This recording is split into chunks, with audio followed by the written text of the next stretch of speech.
Welcome to the Indie Film Hustle Podcast, episode number 248. People who say it can't be done should not interrupt those who are doing it. Casey, nice that. Broadcasting from the back alley in Hollywood, it's the Indie Film Hustle Podcast, where we show you how to survive and thrive as an indie filmmaker in the jungles of the film biz. And here's your host, Alex Ferrari. Welcome, my Indie Film Hustlers, to another episode of the Indie Film Hustle Podcast. I am your humble host, Alex Ferrari. Today's episode is brought to you by Blackbox. Blackbox is a new platform and community that is all about financial freedom for filmmakers like you. If you join Blackbox, you will be transformed from being a worker to being a maker of your own content. And you'll be making steady passive income from the global market. Blackbox currently allows you to upload your stock footage once, get it to many global agencies, and then allows you to share that passive income stream with your collaborators. Whether you want to submit old footage that's been sitting around in your hard drives or create brand new content, Blackbox is for you. It's really quite revolutionary. With Blackbox, filmmakers can concentrate on making great content while Blackbox takes care of all the business BS. Just visit www.blackbox.global to find out more. Today's show is also sponsored by Studio Unknown. Studio Unknown is a crack team of audio post professionals known for quality sound on any indie budget. Whether you need a lush surround sound mix or a quick festival submission pass, Studio Unknown can help you with all of your post sound needs, from sound design and mix to Foley, ADR, and even a custom score. Contact Studio Unknown and mention the Indie Film Hustle Podcast, and you'll get 50% off 1 day of ADR or 10% off your complete post sound package. Just go to studiounknown.com. Now, I know last week I slacked and only put out 2 podcasts. I apologize. One for Bulletproof Screenplay and one for Indie Film Hustle. I am sorry. I was busy doing insane stuff and I got a lot of stuff cooking, so I had to, unfortunately, only deliver 2. Please forgive me. But this week, because I'm nuts, we're going to be putting out 4 podcasts. 4 podcast episodes. So you'll get 3 Indie Film Hustles and 1 Bulletproof Screenplay. Because I love you guys, and I want to make sure you guys get the content that I promise I'm going to get you. Now, today's guest is producer Major Dodge, who produced an amazing film called Bomb City. If you guys have not seen Bomb City or have not even heard of it, go to the show notes at indiefilmhustle.com/248, and you can see the trailer for the movie. It's available at all, anywhere you want, iTunes, Amazon, so on. It's everywhere. And it's an amazing story of how the movie got put together, how it got a theatrical release, how Major and his other producing co-producers were able to really understand the market that they were going after, the audience they were going after, and how they attacked that audience, made sure that that audience was very well aware of the project, and is based on a true story, a very sad true story, how they were able to obtain the rights to that story and produce a very polished, high-end indie movie that they had complete control over. And they got distribution through Gravitas. They got a theatrical release. And on top of that, they also sell merch for the movie as well. So I really wanted to dig in with Major about how they did everything they did on this movie, how they're producing their merch, how they thought about their marketing plan, their distribution plan, how they got the financing for it, and much, much more. This is definitely a indie film hustle kind of film because they really hustled all the way for it. So without any further ado, please enjoy my conversation with Major Dodge. I'd like to welcome to the show Major Dodge, man. Thanks for coming on the show, man. Hey, thanks for having me, Alex. I appreciate it, man. You guys reached out to me about your movie Bomb City, and when I saw it and I saw the story about the behind-the-scenes story about it and just what's happened with it, I'm like, I got to get these guys on the show. I want to hear this story. Even if it's just a selfish, I want to know how you did it. So before we get into it, how did you get into the film industry in the first place? Yeah, so I started in front of the camera. I've been an actor since I was a kid, and then professionally, right after college, I moved to New York City, and I lived in Manhattan for 11 years. And so, worked as an actor in the theater and, on TV and film and stuff like that. And then in 2010, as fate would have it, I had a son and relocated to Dallas to be dad. And you can't really be a full-time actor in the Dallas market. No. So, yeah. I'm from the Miami market. I know what you mean. Well, I was at a Christmas party at Mark Colombo's house, who's an offensive lineman for the Dallas Cowboys. Uh-huh. And in addition to getting to meet Tony Romo and Jason Witten, he introduced me to a couple of his buddies that had just been working on a music video for him. In 2012, the NFL went on strike, and it was funny because ESPN did this big story on what football players were doing in the wake of the strike, and a couple of the Cowboys, they formed a rock band called Free Reign. And they needed a music video done, so Mark met Jamie and Sheldon, and I knew Mark from acting class, and he told them about me and told me about them, and for months he was like, man, you guys got to work together. He's like, you all would make such a great team if you guys teamed up. And so we've been hearing about each other for a while, and we were at the Christmas party, and Mark just came up and was like, hey, this is Jamie and Sheldon. These guys I was telling you about that did our music video, and he's like, this is Major. This is the guy I was telling you about. And we just kind of hit it off. And the first week of January of 2013, Jamie, he had put together a preliminary lookbook, a pitch deck where he took some sample images and wrote about the story in it and whatnot. And he gave it to me like the second week of January. And immediately I was like, oh my gosh, I remember exactly where I was when this story happened. I remember what I was doing. It was one of those things that just stuck with me. Like 9/11, I knew right where I was at and what I was doing. And I couldn't believe that no one had, made a movie on it yet. And so, I'm very visual. And so I immediately started seeing, like punk rockers in the middle of dusty steer pastures and, thinking about how pretty it would look. And, but all that kind of went out the window. As I mentioned already, I'm a father. And when I got to meet Mike Deneke face to face and talk about it, and, 17 years later, and when he talked about his son, it was like as if it happened yesterday. Right. And I knew in that moment, and that's the reason I got into movies anyway, because I wanted to experience that human connection, and I wanted to tell stories that mattered. And, we can only make so many movies about big green ogres saving the planet. There's their place for the big green ogres to save the planet, but that's why I love indie film, because you get to do character driven stories that really can affect people. It's not often that people read a newspaper article or watch a news story and they get moved to tears, but I think that's what's powerful about the cinema is we really have the opportunity, when done right, to elicit change in people and to start good conversations. And I think that's what we're really able to do with Bomb City. Now, did you to back up a little bit, you were also an MMA fighter at one point? Oh gosh, man, you must have Googled me. I did one MMA fight. I wrestled my entire life, so I was a college wrestler, and actually coach my son's wrestling team right now. But I come from a sports background, and I think that's one of the things that kind of probably gave me a little bit of a competitive edge when I got into producing, because as you know, the first thing you got to do is find the money, and then wrestle it out of them.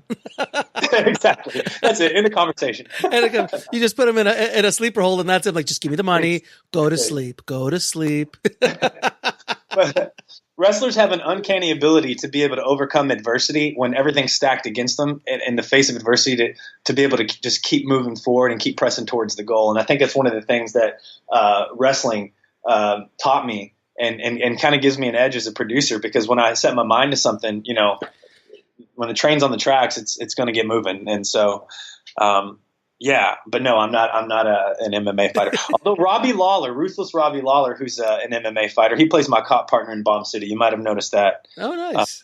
Do you watch UFC? I haven't in a bit, but I'm familiar with the UFC world. I have followed it. Yeah, they know Ruthless Robbie Lawler. He's a bit of a stud.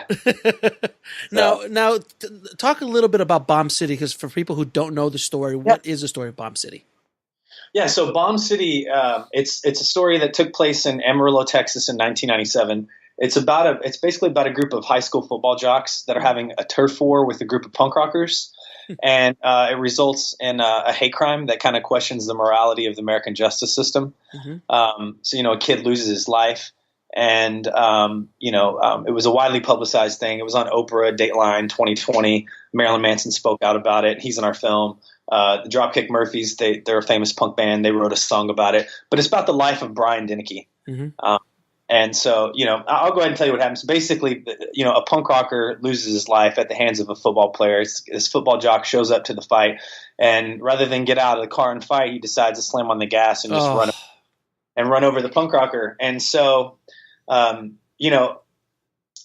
lot of times I don't like to tell what happens because there's a whole build up to the thing. The way the story unravels, you think one thing's going to happen. Basically, we use the courtroom in the film, and so you never see what side the attorney's arguing on. So the whole time you're watching the film until the end, you think that a punk rocker murdered a football player. And so in reality, but hey, you went to see the Titanic, you knew the ship was sinking. It's really about everything it leads up to. Right, exactly. So, if it's done right. I mean, exactly. God, can you remember when Titanic came? I was like, what? No one's going to go see that. We all know how it ends. But I tell you, when we were touring the festivals, man, when somebody would come in completely blind, you could just really see the difference because it was like a big punch to the gut. Sure. Because the whole time they're thinking, and that's the message of the story. It's about not judging a book by its cover. Right. When I was raising money for the film, I'd get down towards the end of an investor meeting. And so when the verdict was read, Marilyn Manson, he gave this speech at a Unity and Diversity conference. It was called the Disinfo Conference back in like the year 2000. And if you've ever heard Marilyn Manson talk, man, the guy is just he's an entertainer. He's a genius, and very, very he's very profound, and he speaks eloquently. Eloquently. He has a very soothing tone to his voice also. And so, I was raising money in the Bible Belt capital of the South. And so, how did you raise money? How did you go about raising the budget for this? And if you don't mind me asking, do you want to share the budget or at least their budget range? Yeah. I'll get to all that. But what I was saying was that with Manson is that I would, get towards the end of a meeting and if we had a car out in the parking lot, let's say I was at like a dinner meeting or something, I'd say, hey, come sit in my car. I want to play something for you. Or if I didn't have that opportunity, I'd say, here, put these earphones in and listen to this. And I'd play this speech for them. And at the end of it, I'd say, so who do you think that was you just listened to? Because he was talking about, right. And we incorporate this in the film. You'll hear the speech in the film. But he was talking about Brian and just basically, the American justice system and whatnot, and the event that took place. And I'd say, so who do you think that was? And they'd say, maybe like a lawyer or a politician, and somebody super intelligent. And then I'd go, that was Marilyn Manson, and then their jaw would hit the floor, and they'd go, no way, no. And I'd say, that's the movie. And they go, just take my money. Just take my money. Just take my money. Yeah, but that was always what I called the nail in the coffin. That was like my secret weapon, I'd say, for the end. But to answer your previous question, it's a low budget film, but when you watch the film, it looks amazing. It looks and sounds amazing. And we always felt the story was the star. We don't have any A-listers, no big movie stars in it. Mm-hmm. But we got a bunch of people who I think are going to be stars, and that's the beauty of doing films like this, is that 5 years from now, when one of these kids, they're in the right age range, one of these kids blow up, everyone's gonna go back and watch. Yeah. Well, let me ask you a question. As a producer, though, going into a movie like this, so what was the budget range, if you don't mind me asking? I'm sorry? What was the budget range, if you don't mind me asking? $500,000. All right, so $500,000 for a movie with no stars attached. Has some, I'm assuming some action, but mostly a drama. Yeah. Did you get to see the film I did not get a chance to see the film. I only saw the trailer of it, and the trailer does look pretty intense. Yeah. So, we always felt like the story was the star. So we didn't feel like, we needed to have a big A-list actor in there. And it's funny because I was listening to one of your podcasts yesterday, and the Duplass brothers were talking about, and you were talking about, don't make a $700,000 movie if you've never made, a $70,000 movie, right. Or, make 10 $70,000 movies. And that was kind of the thing. We had already made short films, and, as an actor, I've worked on all different types of budgets, but sure. As a team, we made short films, and, we worked together making commercials and music videos. And so we didn't want to make the first film for, $5 million. Sure. So, we felt that was a budget range where we could pay our investors back, because, what's the old saying go? Don't sell a guy one car, sell him so selling 5 cars over 15 years. Right, exactly. Exactly. So, all right, but a $500,000 budget to recoup in today's world is, without any major stars in it, is pretty intense. But you were right. You were trying to tap into the people who knew the story, or at least you could put the story out there, and that would be the attraction to the property or to the movie. Correct? Yeah. I mean, yeah, we knew the audience was there, and I always knew the audience was bigger than what even, some of the investors that did invest. I mean, I always knew that the audience was bigger than what they may have even originally perceived. But, we knew we had the punk rock community, which is a big Huge. community in itself. Yeah. And then we also, true crime enthusiasts. And, the movie has, skateboarding and graffiti. And so we knew there were a lot of built-in audiences. But really, too, it's just, the story itself, had already been wide and far. I mean, when we announced before we had even had day one at Principal, we had people from all over the country that were sent messages on Facebook, and, Brian's story went far and wide. Like I said, in America, it was on Dateline, it was on 2020. MTV did a documentary called MTV True Crime, Punks versus Preps. Manson spoke out about it. The Dropkick Murphys wrote a song about it. So you had a lot of so you had a fairly large built-in audience or awareness of the property. Exactly. I'm saying all this so everybody who's listening understands why the route that you went makes sense and was successful. Because if you don't understand that you don't have a built-in audience, or you don't have a property or awareness of a film, this could be disastrous. Yeah, I mean, the first thing I always ask anybody when they come to me and they're thinking about, they want to make a movie, I say, well, who's going to watch your movie? Right. And if they can't tell me that, I say, well, come back to me when you can tell me who's going to watch your movie. Exactly. So when you were raising the money, you literally were just kind of going around to different investors and doing pitch decks and just trying to scrape the money together. Yeah, well, we had a pitch deck, but I mean, the first thing I did, I went to Office Depot and I bought this big white dry erase board, and I wrote Bomb City real big at the top of it, and then once I got into the money raising part, after we had all the life rights, after we had the PPM in place, after basically all of our ducks were in a row, I went on that board and I wrote every single person that I thought that I had ever met that had money that I could get direct access to. And I just started hitting people up. And it's funny, the first investor, because you brought up wrestling before, so there's a big wrestling connection behind the movie. My first investor, so I had a buddy named Rick Cruz, and Rick was working for a guy as his web designer. And this guy's named Steve Silver, who's one of my best friends now, but he's in the Wrestling Hall of Fame. All of his sons wrestled in college. And Steve had walked into Rick's office, and he was like, "Hey, Rick." And Steve's a big furniture guy. He's Steve Silver Furniture. It's like the only brand of furniture they sell at Costco. Okay. And anyway, so he's doing all right then. Yeah, exactly. So Steve walks into Rick's office. And he said, "Hey, Rick, look, in all my years of being hit up for investments," he's like, "no one's ever asked me to invest in a movie before." And he throws down a pitch deck for Dixieland. There's a movie with Faith Hill and R.J. Mitri from the kid from Breaking Bad, and a few other people. But they'd already made the movie, but they needed finishing funds. They didn't have enough money to finish the movie. And Rick goes, "Oh, really?" He goes, "My friend Major actually just started raising money for a movie." He's like, "Here, watch this." And he pulls up on his computer this short film we did in 2014 called Behold the Noose.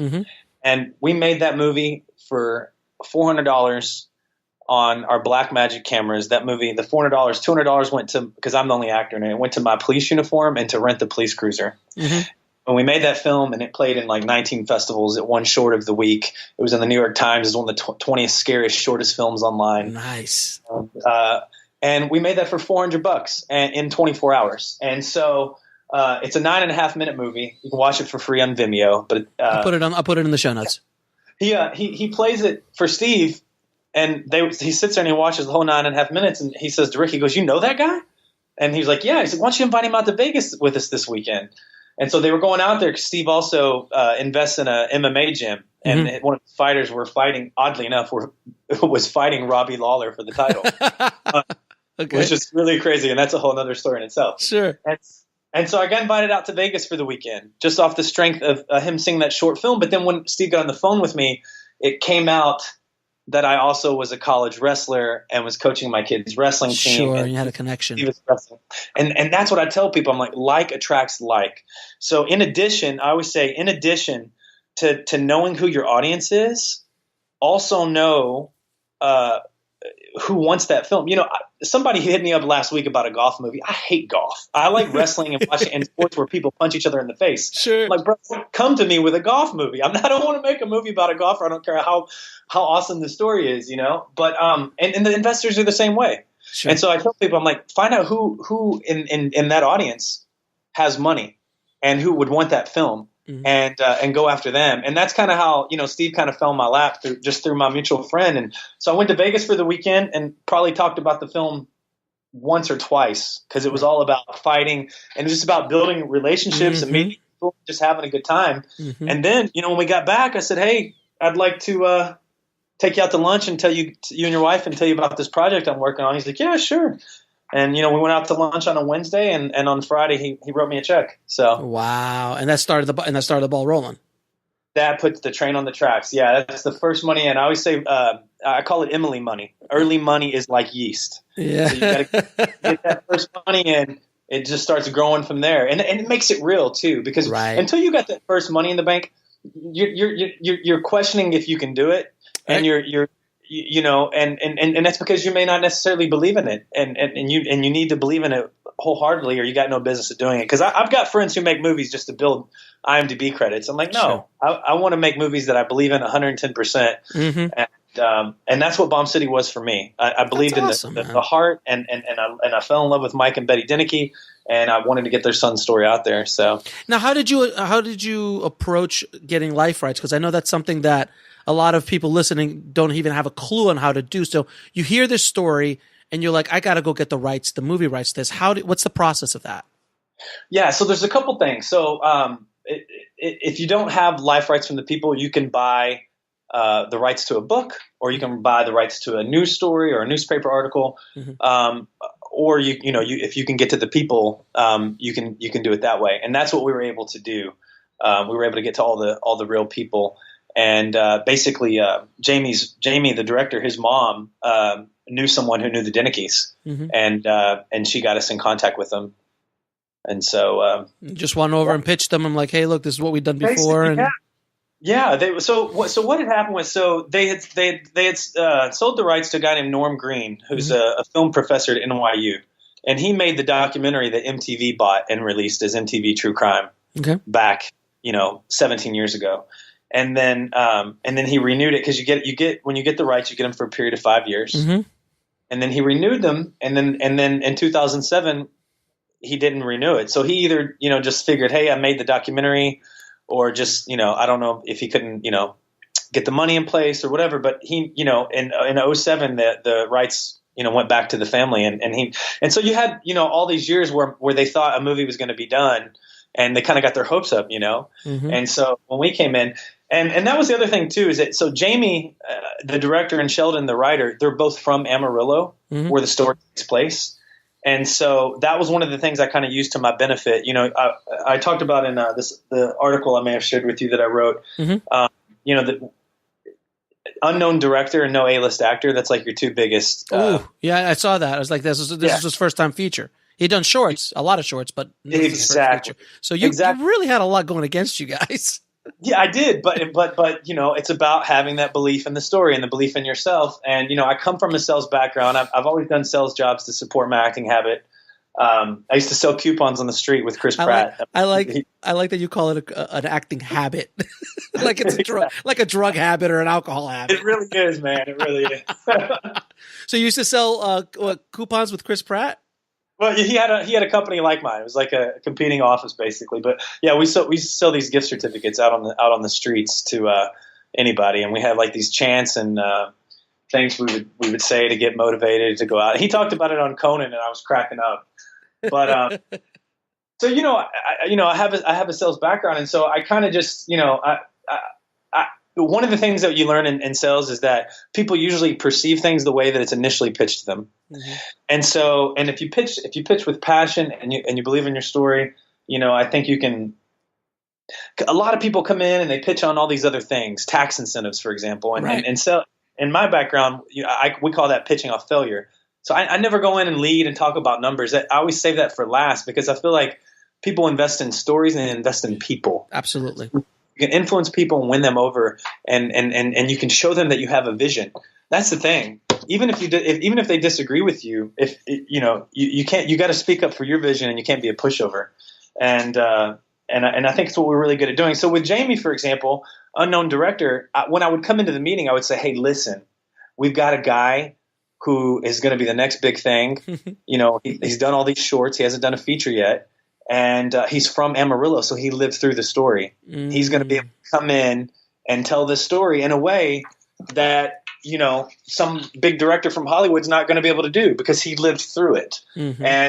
And then also with it being his first feature, we're going to get more bang for our buck. He's going to, direct and edit the film, and he's going to do it for a lot less than what some, big name director with a huge resume already has. And he did have some stuff that you could show people as well. Yeah, and you could see that his style, like even in Behold the Noose, mm-hmm. Like I said, it's only a $400 film, but you could see the visual style. Mm-hmm. Jamie came from a background of BMX and skateboarding, so he's really good with action. He that's how he got into the videos. He started picking up the camera and just shooting all of his BMX and skater friends. That's awesome. So he used to make skate videos and BMX videos, like starting at age 15. And so, I'd come in and I'd lead, and when I'd lead with that, they never got to have that go through their head. Oh, hey, this is an unknown director, and all that. And I think it was because I would go in and I would lead with it because I knew ahead of time what my pitfalls were. So there was nothing that they could say in the meeting that would stump me or throw me off because I already knew it. Mm-hmm. And when I would lead with it, it would never be an issue. They saw it as a positive, believe it or not. Wow. And the crazy thing about Bomb City is out of the 11 investors, out of the 11 people that invested in the movie, only one person read the script. Isn't that Hollywood? Even though it's not Hollywood, but it is Hollywood. I would just go in and I would I would sell them the story, and they believed you, and they just believed you. And that's what Steve said. Steve was the first person. I talked to him on the phone, and I couldn't stop thanking him because he was the first person, and he was making a large investment, and I couldn't stop thanking him. He said, "Hey," he goes, "You don't have to say anything else." He said, "I'm investing in you. I believe you're going to be successful." He said, "And that's why I'm giving you money." Wow. That's awesome, man. That's really awesome. Sorry, so you got the movie done. By the way, what did you shoot on? Did you shoot on Blackmagic, Larry? No, we shot on the Red Weapon, 6K. Yeah, with anamorphic lens. So the music, the film's beautiful. Yeah, it looks gorgeous. It looks stunning. It really did. So the movie's done now. It's edited. What was your distribution plan? Or first of all, did you go out to film festivals first? And then did that make your decision on your distribution plan, or did you have a distribution plan off the top? No, we were going to go to the festival. We had a plan which included, the first tier, trying to get into the festivals. Mm-hmm. And so we finished filming in August of 2016. Mm-hmm. And so Sundance deadline was, I think, October. Mm-hmm. You had plenty of time. So Sorry. We had 2 months. And that's plenty of time. What are you talking about? Well, it is. It was plenty of time to send them a rough 2 hour, 27 minute version of our hour and 35 movie. Rough. So we sent them a 2 hour and 27 minute version. No. And needless to say, we didn't get into Sundance, but our hopes weren't crushed by that because we knew we hadn't found the film yet. Sure. But the movie's 98 minutes now. And it's a big change. It's a huge change, yeah.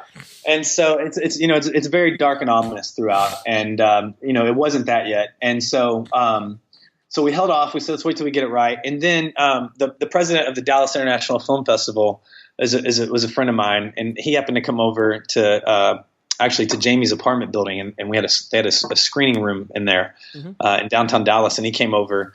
And he was like, "Oh my gosh!" He's like, "Yeah, we have to show this." And so, we thought about holding off until we got an answer from somewhere else, like Tribeca or something like that. Mm-hmm. Then we just started thinking about it. We're like, "Look, this is our hometown. We made it here. All the crew is from here. I mean, we only flew in, 6 actors from LA. Everyone else is a Texas actor. It just started making sense. And we were like, all right. And we'd already found out we're going to play at Nashville. Sure. And Nashville didn't need to be, world. It didn't need to be a world premiere. And so we're like, okay. And so it was really funny because right after we got announced that, we were, playing at Dallas, we got a message from Drea Clark, who's the programmer at LA Film Festival. And she was like, no, I was about to offer you guys to play out here. And she's like, James is my friend. I'm going to call him and tell him off because you're not going to get distribution there. And if you play at LA Film Festival, you're going to get distribution and all this stuff. Oh, no, it's vicious, dude. I've been there. They will cut each other's balls right off to get a premiere. I had someone call me a week before a world premiere of one of my films and offered to give me like the world if I would just pull out of that festival. It's insane what they do. Yeah. Yeah. Well, luckily it didn't get that aggressive because they were friends and they knew each other, but she was trying everything to get us to play at LA Film Festival.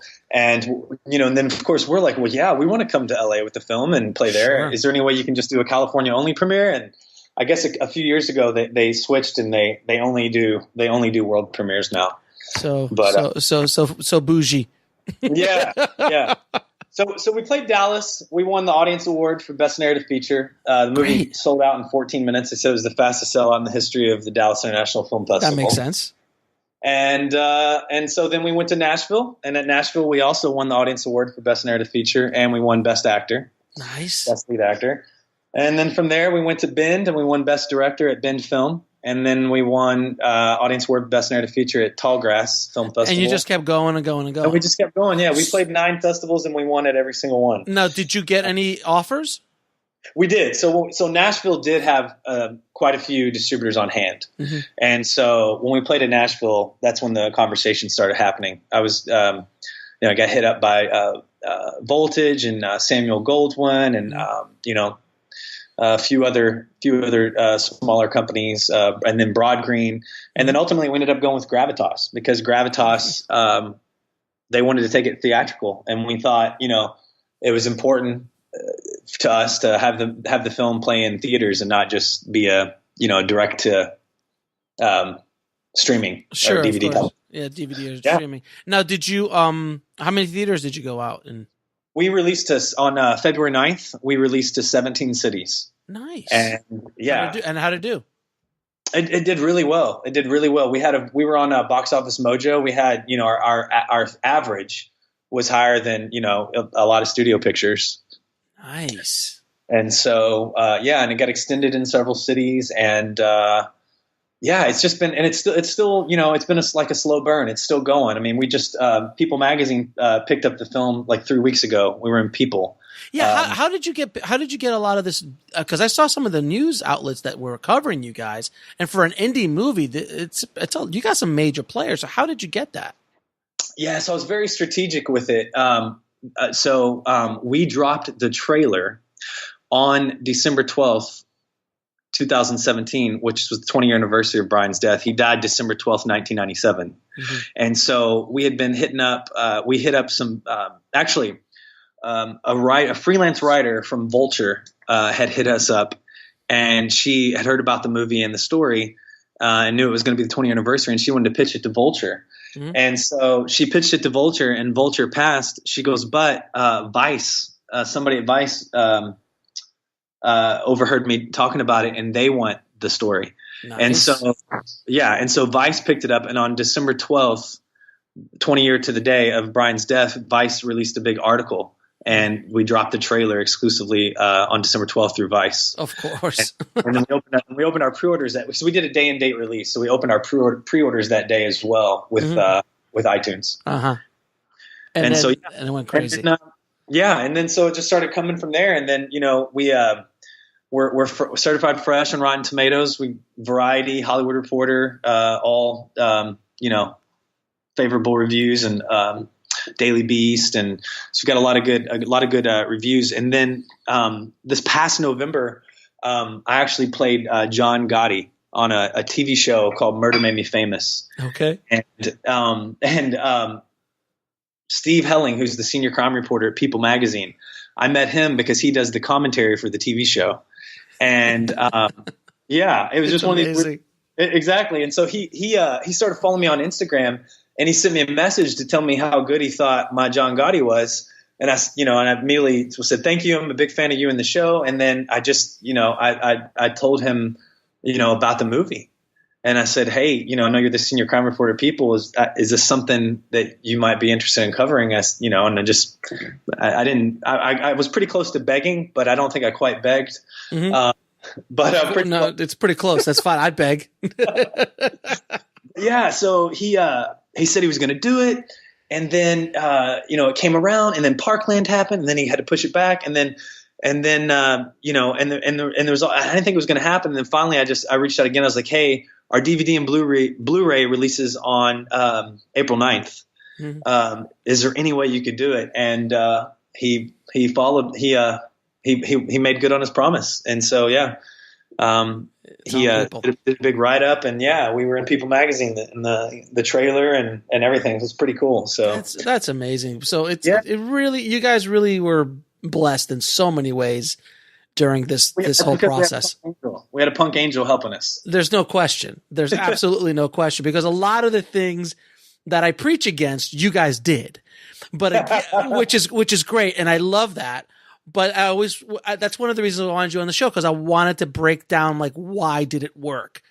And at the end of the day, it's a story. The national awareness of the story and the story itself, the power of that story. And that's what was able to break through all of those things that first time director, $500,000 budget, no major stars, basically coming not out of New York or LA, but coming out of Texas. Like, there's so many things going against the movie, but you understood that, like, no, we got something here. And that happens all the time. I mean, Puffy Chair for the Duplass brothers, came out of nowhere as well, and they were in Austin.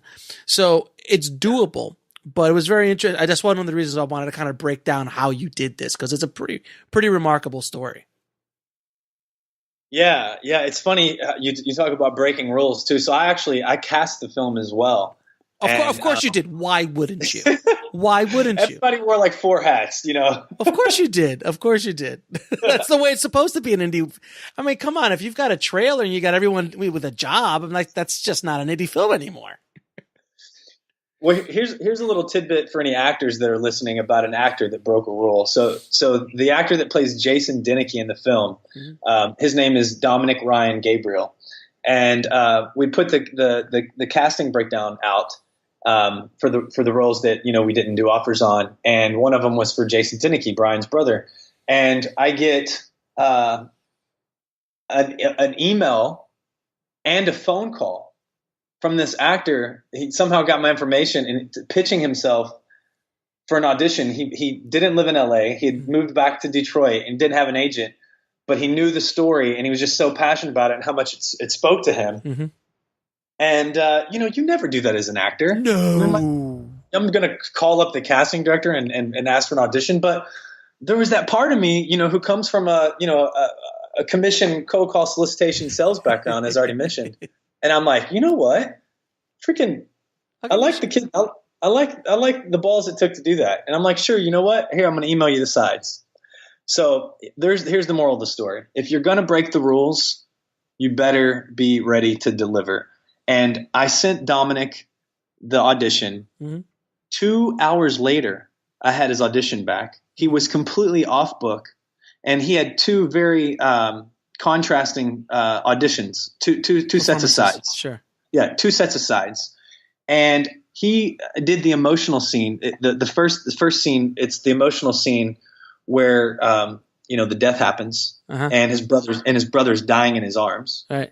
And he did that scene, and he popped right up after that scene, and he had the tears going and everything, and he popped right up, and he wasn't in a studio. He was right in his apartment, and he looked the part, man. And his head was already shaved, and he's got the tattoos, and he gets right up, and he grabs a beer sitting on the counter. He pops open the beer, takes a drink, and he's in the other scene without a break, without a cut, nothing. He rolls right into it, and it was so effortless. Wow. And I thought, oh my God, this is going to be one of those stories that I tell forever, because he did everything you're not supposed to do. And he's getting the part. Like we didn't watch another audition for that role after that. I called Jamie in the room. I was like, come here. You have to see this. I found the guy.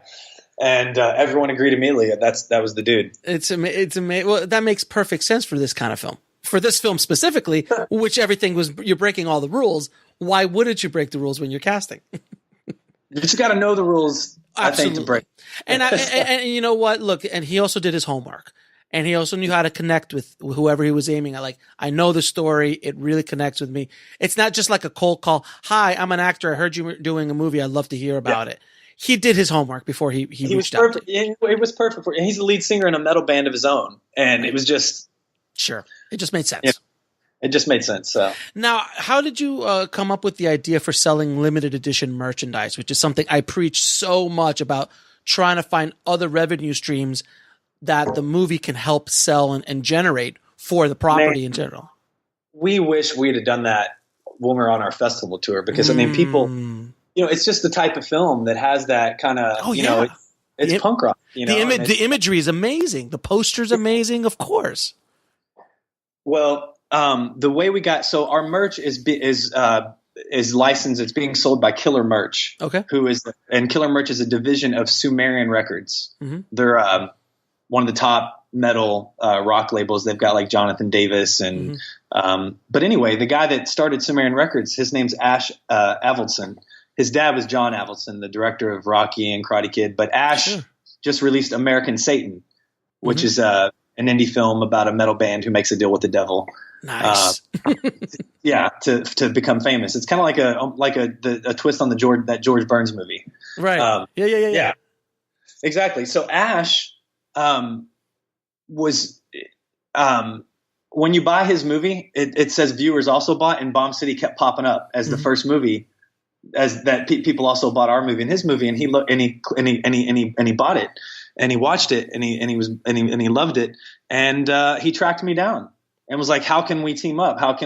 What can I do to help you? Do you already have DVD distribution? Can I help you get this into FYE?" And he's like, "Have you got merch yet?" And so he really just That's awesome. took a hold of the movie, and so Ash has become a good friend of mine, and so we're doing all of our merch through Killer Merch, and his record label Sumerian is getting ready to release our soundtrack.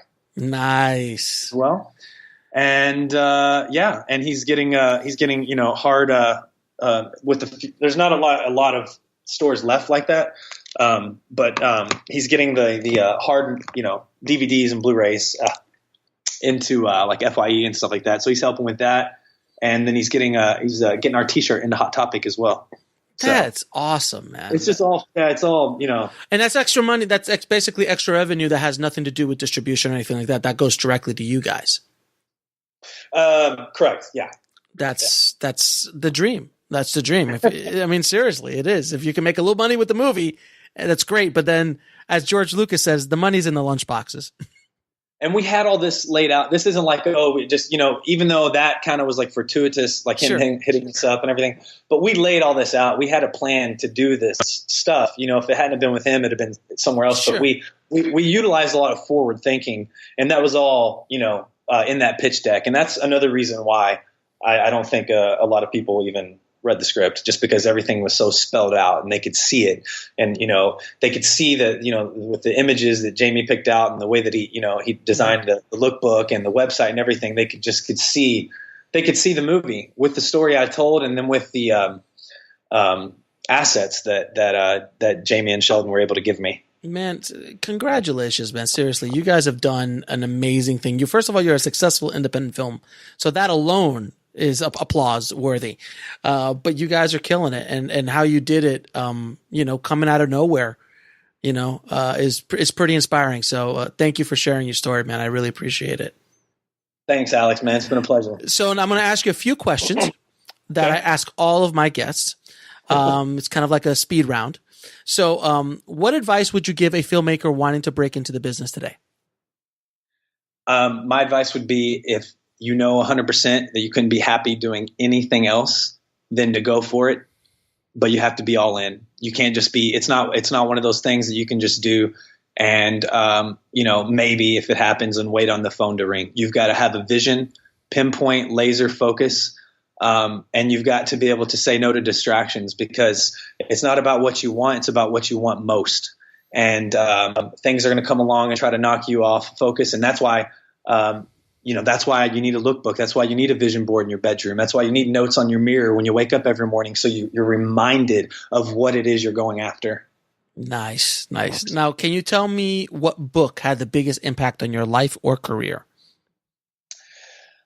Probably the first one I read when I first got into sales, I'd say Think and Grow Rich by Napoleon Hill. It's an amazing book. I've read it many times. Now, what lesson took you the longest to learn, whether in the film business or in life? What lesson took me the longest to learn, whether in the film? That you've got to be able to collaborate. Because people can take their ball and go home, and you don't want that to happen. So you've got to understand that no matter how good you are at what you do, you cannot make a movie by yourself. And that's one of the reasons I love the film business, because it is the ultimate collaborative process. You need other people to be with you and to work with you. And, 2 is better than 1, 3 is better than 2, 4 is better than 3, and so on and so forth. And, that was probably the hardest, because I'm a Leo, I'm a little bit alpha, come from a wrestling background. So I always, it took me a while to realize that, hey, you know what? Other people are probably going to have better ideas than you sometimes. Yes. That's only age teaches you that. Exactly. Well, you said the longest. What took me the longest to learn? And sometimes you're still learning it. It's something that's right. I'm still learning it as well. Now, this is obviously the toughest question. What are the 3 of your favorite films of all time? Fight Club. Amazing. It's on my top 3. I'm going to go here with Vision Quest. Of course, you just fall into the stereotypes here. Go ahead, just fall into it. What are you going to say? What's the other one? Oh God, No, I'm gonna come out of left field with this, because the Goonies. Of course, the Goonies. What was that movie with Tom Hardy about the? The Warrior. What a great movie! It was a great movie. Oh, I was bawling at the end of that movie. Oh, I'm developing an MMA drama right now. So. Nice, man. Very nice. And then where can people find you online, and more about Bomb City? So my handle's easy. It's my name. It's Major Dodge. Instagram, Facebook. Believe it or not, I don't do Twitter, but Bomb City is Bomb City Film, at Bomb City Film on Facebook, Twitter, and Instagram. And I actually run the Bomb City social media, so technically, I guess I am on Twitter now, but it's at Bomb City Film. Awesome. And then our website's bombcityfilm.com, and the movie is currently available on every platform. Streaming, and then the DVD and Blu-rays for sale, through Amazon, Target, as well as on our merchandise site, which is Bomb City Merch, MERCH, bombcitymerch.com. And that's where you can find the t-shirts and the vests and the punk rock patches and pins and all that jazz as well. That is awesome, man. Again, thank you so much for sharing your story and inspiration to the tribe, man. I appreciate it. I appreciate you, man. It's been a pleasure. Big fan. I want to thank Major for coming on the show and dropping some knowledge bombs on the Indie Film Hustle tribe. Thank you again, Major, so much for your time, taking the time out. And if you want to get any links to anything we talked about in this episode, and also links to the movie, head over to indiefilmhustle.com/248. Now, a lot of you have been asking me what's going on with Ego and Desire, On the Corner of Ego Desire, my latest feature film that I have not mentioned a whole lot about it, is, well, because I am now in the festival circuit. We are applying to festivals. We're trying to get into some big festivals and see what happens. I don't know. I'm going to give it the old college try, and I'm hoping that the film gets well received. But that's what's going on right now. And depending on how it goes in the festival run, we'll get it out there sooner or later. We'll see what happens with it. But I will take you through the journey as we go through it. I have a lot of cool stuff coming up in the coming year. In the next half of this year about Ego and Desire, so do not fret. There will be stories about how I made it, the camera rig that we used, what we did, everything. There's so much stuff coming I can't even tell you. I'm working also on another top secret project that I can't tell you about right now, but we hopefully will have out by the end of the year. And that's going to be one of the biggest things I've ever done. So please stay tuned for that. And a lot of cool stuff I'm doing with Indie Film Hustle. I promise there's going to be some major developments in the Indie Film Hustle brand, in the Indie Film Hustle world, and what I'm going to be bringing to the tribe. I think it's going to be kind of a one-of-a-kind thing that there isn't anything like it anywhere else on the planet, maybe.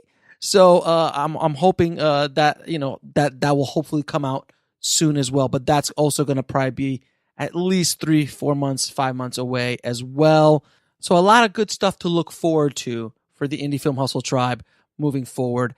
And there might be another podcast launch. I don't know, maybe 1, maybe 2 more. I don't know. I'm crazy to give you guys the content that you guys need and deserve. I'm obsessed with helping filmmakers and helping you guys out. So thank you again for all the support. And if you haven't done it already, guys, head over to filmmakingpodcast.com and leave me a good review on iTunes. It really helps us out a lot. 5 stars would be fantastic. That's filmmakingpodcast.com.